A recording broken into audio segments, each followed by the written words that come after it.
Have you ever witnessed a moment so unexpected that an entire room forgot what it was doing?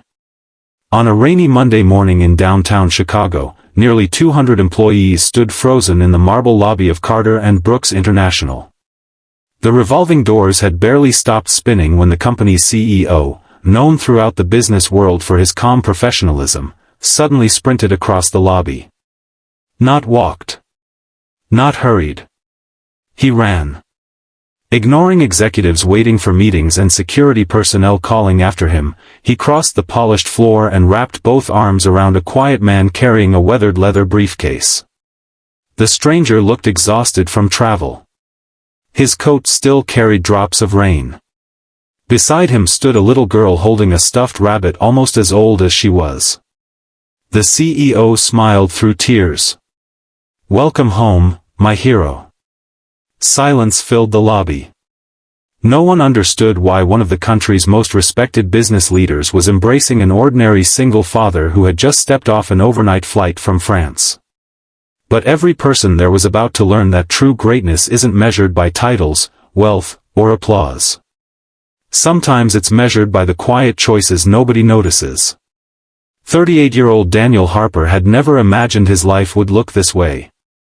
5 years earlier he had been living what many people would call an ordinary American dream. He taught high school history in Evanston, Illinois. His wife, Emily, worked as a children's librarian. Their evenings were simple: family dinners, neighborhood walks, movie nights with homemade popcorn. Then everything changed. Emily passed away unexpectedly after a sudden illness, leaving Daniel to raise their 4-year-old daughter, Lily, alone. For months, grief became another member of the household. Daniel learned how quiet a home could feel after bedtime. He learned how difficult grocery shopping became when every aisle reminded him of someone missing. Most of all, he learned that children have an incredible ability to keep moving forward even when adults struggle. Little Lily still laughed. Still drew colorful pictures. Still believed every hug made things better. Eventually Daniel accepted a new position teaching history at an international school in Lyon, France. The opportunity wasn't about adventure. It was about healing. He wanted a fresh beginning somewhere neither he nor Lily would constantly be reminded of what they had lost. France gave them that chance. They rented a tiny apartment overlooking a cobblestone street where a bakery filled the mornings with the smell of fresh bread. Lily learned French faster than Daniel ever could. She made friends. Daniel rediscovered pieces of himself through teaching students from around the world. Life wasn't perfect. But it slowly became hopeful again. One rainy afternoon, nearly 3 years into their life abroad, Daniel noticed an elderly gentleman sitting alone outside a neighborhood cafe. The man looked confused. His hands trembled.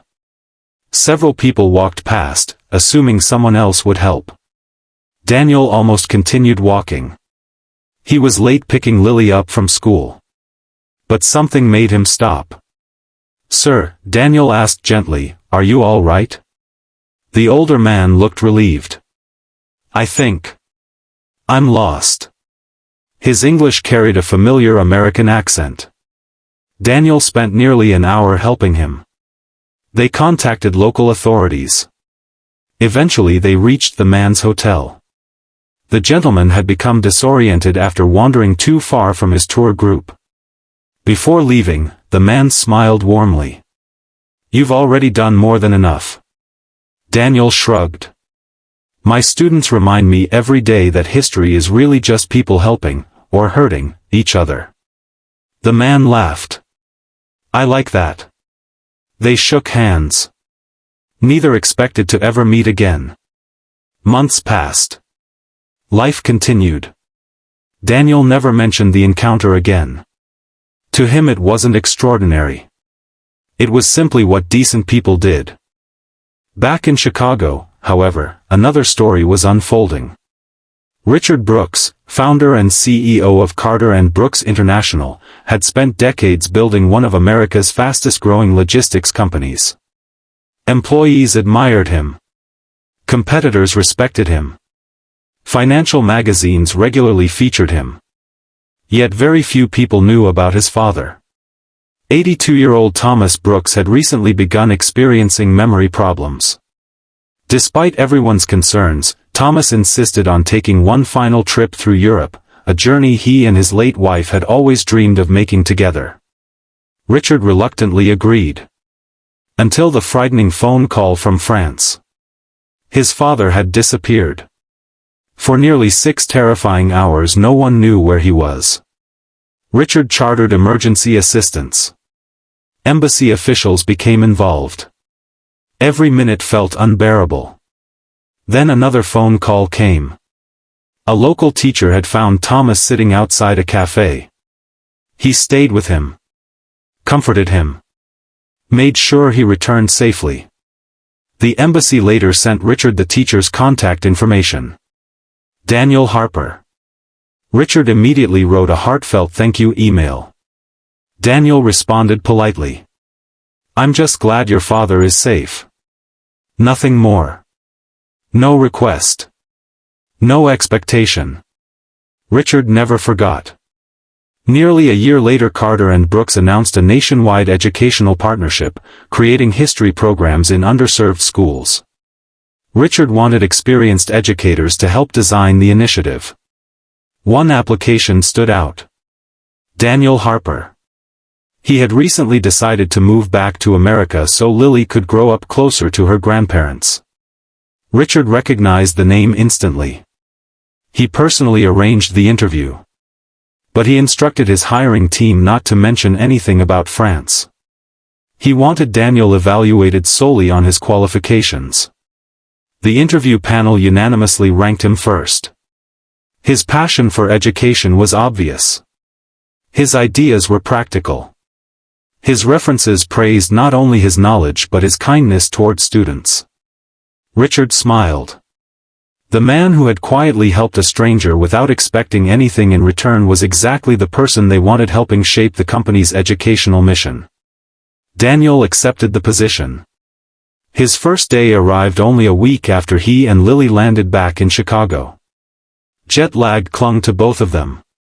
Lily insisted on wearing her favorite blue backpack because she believed it was good luck. Daniel laughed.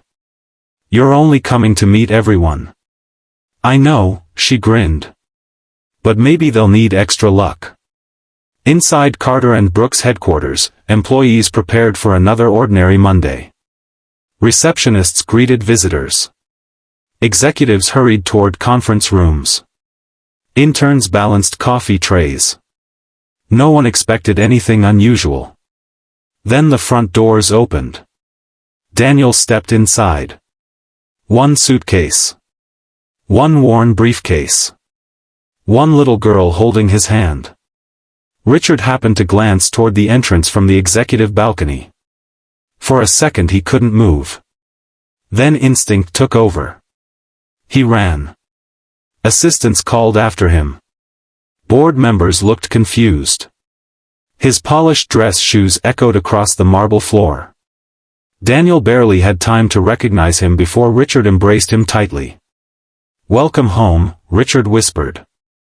"You have no idea how grateful my family still is." Daniel blinked in surprise. "Mr. Brooks?" Richard laughed. "Richard." Daniel smiled awkwardly. "You really didn't have to." "Yes," Richard interrupted gently. "I absolutely did." Employees watched in stunned silence. No quarterly earnings announcement had ever produced this kind of emotion. Richard finally stepped back. He knelt beside Lily. "You must be Lily." She nodded shyly. "My daddy says it's polite to shake hands." Richard smiled. "I think your dad has taught you well." She offered her tiny hand. Instead, Richard gently gave her a high five. She giggled. The tension dissolved. Later that morning Richard gathered everyone in the company auditorium. Many assumed there was some major business announcement. Instead Richard invited Daniel onto the stage. Daniel looked completely uncomfortable. "I'm really not much for speeches." Richard smiled. "Then let me tell the story." For the next 15 minutes he described the frightening day his father disappeared in France. He explained how a complete stranger had chosen compassion over convenience. How Daniel gave up his own time without expecting recognition. How that single act had brought immense peace to one worried family thousands of miles away. Richard paused. Most people think leadership begins in boardrooms. He looked toward Daniel. I think leadership begins when someone notices another human being who needs help. The audience remained perfectly still. You've all been asking why I hugged our newest employee in the lobby. He smiled warmly. Because success built this company. He turned toward Daniel.